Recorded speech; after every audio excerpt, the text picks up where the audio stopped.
नमस्कार, मैं हूं अंकुर और आप देख रहे हैं सत्य हिंदी का न्यूज बुलेटिन। एक नजर अब तक की सुर्खियों पर। कांग्रेस नेता प्रियंका गांधी ने कहा है कि भाजपा सरकार कुश्ती संघ को भंग करने की झूठी खबर फैला रही है। प्रियंका ने कहा कि कुश्ती संघ को भंग नहीं किया गया है, सिर्फ उसकी गतिविधियों को रोका गया है ताकि भ्रम फैलाकर आरोपी को बचाया जा सके। एक पीड़ित महिला की आवाज दबाने के लिए इस स्तर पर जाना पड़ रहा है। प्रियंका ने कहा कि देश को गौरवान्वित करने वाली नामचीन खिलाड़ियों ने भाजपा सांसद पर यौन शोषण का आरोप लगाया तो सरकार आरोपी के साथ खड़ी हो गई। पीड़िताओं को प्रताड़ित और आरोपी को पुरस्कृत किया गया। प्रधानमंत्री और गृहमंत्री के कान पर जूं तक नहीं रेखी। महिला पहलवानों से आंदोलन वापस लेने की एवज में दिए गए आश्वासन को गृहमंत्री भूल गए। अहंकार की पराकाष्ठा ये कि जिस भाजपा सांसद पर महिला खिलाड़ियों के यौन शोषण का आरोप है, उसने खुद ये भी फैसला करवा लिया कि अगला नेशनल गेम उसी के जिले में, उसी के कॉलेज ग्राउंड पर खेला जाएगा। इस अंधेर गर्दी और अन्याय से हारकर ओलंपिक विजेता साक्षी मलिक ने कुश्ती ही छोड़ दी। खिलाड़ी अपने पुरस्कार वापस करने लगे तो सरकार अफवाह फैला रही है। जहां भी किसी महिला पर अत्याचार होता है, ये सरकार अपनी पूरी सत्ता की ताकत के साथ आरोपी को बचाती है और पीड़ित को ही प्रताड़ित करती है। आज हर क्षेत्र में महिला नेतृत्व की बात होती है, लेकिन सत्ता में बैठे लोग ही आगे बढ़ रही महिलाओं को प्रताड़ित करने, दबाने और हतोत्साहित करने में लगे हुए। देश की जनता, देश की महिलाएं ये सब देख रही हैं। मध्य प्रदेश में मोहन यादव के नेतृत्व वाली सरकार ने सोमवार को अपने मंत्रिमंडल का विस्तार किया। इस मंत्रिमंडल विस्तार में प्रहलाद पटेल और कैलाश विजयवर्गीय जैसे कई बड़े नेताओं ने मंत्री पद की शपथ ली है। इनके साथ साथ सरकार में कुल 28 बीजेपी विधायकों को सरकार में मंत्री बनाया गया है। बता दें, प्रहलाद पटेल और कैलाश विजयवर्गीय उन नेताओं में शामिल रहे हैं जिन्हें मुख्यमंत्री पद का दावेदार माना जा रहा था। मध्य प्रदेश में मंत्रिमंडल विस्तार होने के बाद शिवराज सिंह चौहान अपनी भूमिका को लेकर बोले हैं। राज्य की नई सरकार में अपनी भूमिका से जुड़े सवाल पर उन्होंने कहा, मेरी एक कार्यकर्ता की भूमिका रहेगी, मंत्रिमंडल बहुत संतुलित है। बता दें, चौहान 18 सालों से मध्य प्रदेश सरकार का नेतृत्व कर रहे थे। इस बार भी बीजेपी के जीतने के बाद उनके मुख्यमंत्री बनने की संभावनाएं जताई जा रही थी, लेकिन आखिर में बीजेपी ने मोहन यादव के हाथ में कमान सौंप दी, जिसके बाद लोगों की नजर शिवराज सिंह चौहान पर बनी हुई है। एबीपी सी वोटर ने 2024 को लेकर सर्वे किया है, जिसमें बताया गया है कि दक्षिण भारत रीजन में बीजेपी को तगड़ा झटका लग सकता है। यहाँ की 132 सीटों में से बीजेपी के नेतृत्व वाले एनडीए के खाते में 20 से 30 सीटें जा सकती हैं। वहीं विपक्षी गठबंधन इंडिया को 70 से 80 सीटें मिल सकती हैं। इसके अलावा अन्य के खाते में 25 से 35 सीटें जाने का अनुमान लगाया गया है। वहीं एबीपी सी वोटर के ओपिनियन पोल में विपक्षी गठबंधन इंडिया के खाते में 40% वोट जाने का अनुमान जताया गया है। वहीं एनडीए को 19% वोट मिलने का अनुमान जताया गया है। इसके अलावा अन्य को 41% वोट मिल सकता है। एबीपी सी वोटर के 2024 को लेकर किए गए सर्वे में पूर्वी भारत रीजन की 153 सीटों में एनडीए के खाते में 80 से 90 सीटें जाती हुई दिखाई दे रही हैं। वहीं विपक्षी गठबंधन इंडिया को 50 से 60 सीटें मिल सकती हैं। इसके अलावा अन्य के खाते में 10 से 20 सीटें जा सकती हैं। वहीं बीजेपी के नेतृत्व वाले एनडीए को 42% वोट मिल सकते हैं। वहीं विपक्षी गठबंधन इंडिया को 38% लोग मत दे सकते हैं। इसके अलावा अन्य के खाते में 20% वोट जा सकते हैं। पंजाब के सीएम भगवंत मान पर श्रोमणी अकाली दल के अध्यक्ष सुखबीर सिंह बादल ने कहा है कि मैं उन्हें सिख नहीं मानता। वो ये दिखाने के लिए पगड़ी पहनते हैं कि वो सिख हैं। वो सिखों का इतिहास नहीं जानते। हमें दुख होता है जब हम उन्हें देखें और उनके बयान सुने। बादल ने कहा, आम आदमी पार्टी पंजाब को लूट रही है और अरविंद केजरीवाल आज पंजाब के सीएम हैं, भगवंत मान नहीं। दिल्ली के जंतर मंतर पर बहुजन अधिकार सम्मेलन में समाजवादी पार्टी नेता स्वामी प्रसाद मौर्य ने कहा है कि आज संविधान खतरे में है।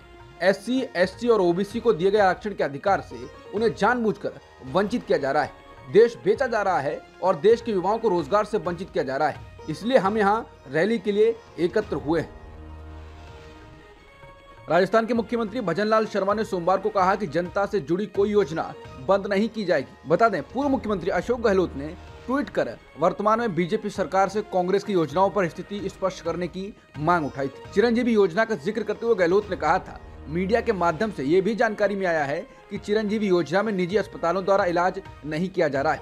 वर्तमान सरकार को हमारी सरकार की योजनाओं को लेकर भी स्थिति स्पष्ट करनी चाहिए, जिससे जनता को परेशानी ना हो। कोई नई व्यवस्था लागू होने तक पूर्ववत व्यवस्था चालू रखनी चाहिए। इसके बाद भजनलाल शर्मा ने कहा कि अब राज बदल गया है, प्रदेश में सुशासन आ गया है। भाजपा सरकार के राज में जनता से जुड़ी हुई कोई भी योजना बंद नहीं की जाएगी। क्रिसमस के मौके पर पीएम मोदी ने ईसाई समुदाय के लोगों से मुलाकात की और एक समारोह में शिरकत की। इस मौके पर पीएम मोदी ने कहा, ईसाई समुदाय से मेरा रिश्ता बहुत पुराना है। मैं जब गुजरात का सीएम था तब मैं ईसाई समुदाय के गुरुओं से मिला करता था। जहां से मैं चुनाव लड़ता था वहां अच्छी खासी संख्या में ईसाई रहते थे। पीएम मोदी ने कहा कि सरकार के तौर पर हम ये सुनिश्चित कर रहे हैं कि विकास का फायदा हर किसी तक पहुंचे और कोई अछूता न रहे। ईसाई समुदाय के कई लोगों तक, विशेषकर गरीब और वंचितों तक भी आज देश में हो रहे विकास का लाभ पहुंच रहा है। उत्तर प्रदेश के अयोध्या में राम मंदिर के प्राण प्रतिष्ठा समारोह में 1500 से 1600 प्रतिष्ठा मेहमानों सहित लगभग 8000 आमंत्रित लोग शामिल होंगे। प्रधानमंत्री मोदी, यूपी के मुख्यमंत्री योगी आदित्यनाथ और आरएसएस सरसंघचालक मोहन भागवत मंदिर के उद्घाटन समारोह को संबोधित करेंगे। इसके अलावा राम मंदिर ट्रस्ट ने सभी पूर्व प्रधानमंत्रियों, सभी राष्ट्रीय पार्टी प्रमुखों, कांग्रेस नेता सोनिया गांधी, उद्योगपति मुकेश अंबानी और गौतम अडानी, दलाई लामा और फिल्म अभिनेता अमिताभ बच्चन, रजनीकांत, माधुरी दीक्षित सहित कई प्रमुख हस्तियों को आमंत्रित किया है। इंडियन एक्सप्रेस की रिपोर्ट के मुताबिक आरएसएस के सूत्रों का कहना है कि उद्घाटन समारोह केवल अयोध्या के बारे में नहीं होगा। संघ परिवार सबके राम का नारा पूरे देश में प्रचारित करेगा।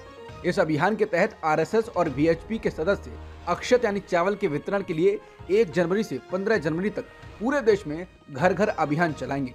22 जनवरी को राम मंदिर के उद्घाटन के अवसर पर लोगों को अपने स्थानीय मंदिरों में सभा आयोजित करने के लिए एक प्रतीकात्मक निमंत्रण भी दिया जाएगा। यह आउटरीच सिर्फ भारत भर में ही नहीं बल्कि विदेशों में भी किया जा रहा है। संघ परिवार हिंदू समुदायों को 22 जनवरी को अपने इलाकों में इसी तरह के कार्यक्रम आयोजित करने के लिए प्रेरित कर रहा है।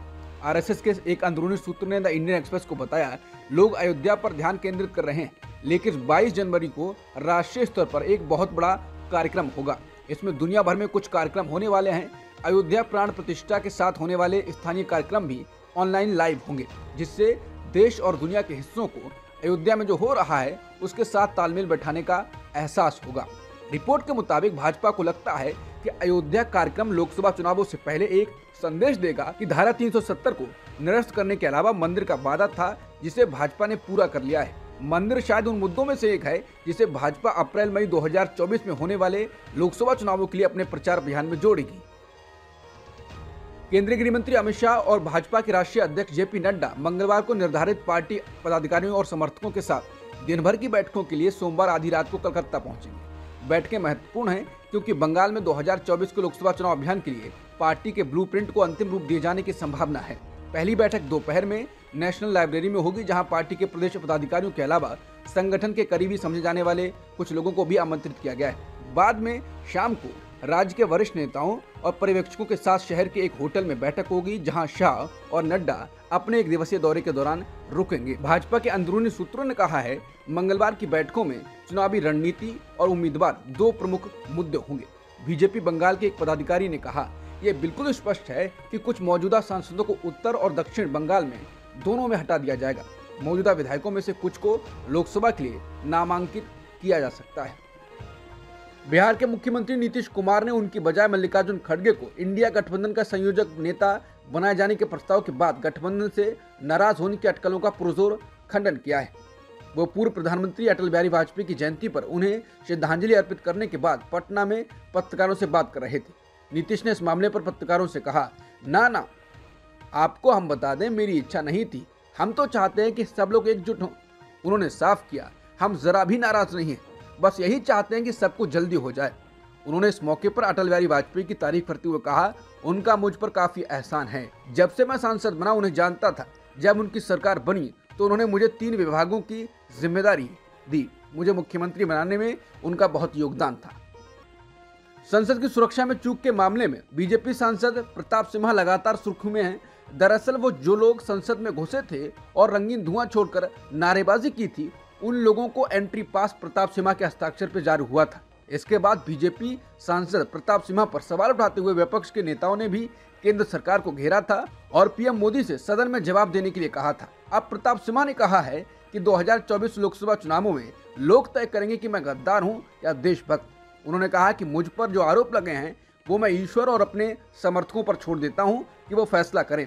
प्रताप सिम्हा बोले, मेरे पाठक, मेरे फैन जो बीते 20 सालों से मुझे पढ़ रहे हैं, मेरे क्षेत्र के लोग जो 9.5 साल से मेरा काम देख रहे हैं और देश संबंधी मुद्दों, धर्म और राष्ट्रवाद पर मेरा आचरण जानते हैं, वो और ईश्वर ये तय करेगा कि मैं देशभक्त हूं या नहीं। आगामी लोकसभा चुनावों में इसका फैसला हो जाएगा। मुझे इसके सिवा कुछ नहीं कहना है। उपराष्ट्रपति जगदीप धनखड़ की मिमिक्री रुकने का नाम नहीं ले रही है। निलंबित टीएमसी सांसद ने एक बार फिर धनखड़ की नकल उतारी है। बता दें, पिछले हफ्ते उस समय बड़ा राजनीतिक भूचाल आ गया था जब संसद के बाहर परिसर में बाकी सस्पेंडेड सांसदों के साथ विरोध प्रदर्शन के दौरान कल्याण बनर्जी को उपराष्ट्रपति धनखड़ की नकल करते हुए देखा गया। कांग्रेस नेता राहुल गांधी को अपने फोन पर टीएमसी नेता का वीडियो बनाते हुए देखा गया। इस घटना से दुखी होकर जगदीप धनखड़ ने कहा कि भारत के उपराष्ट्रपति के रूप में विपक्षी सदस्यों ने उनके पद का अपमान किया है।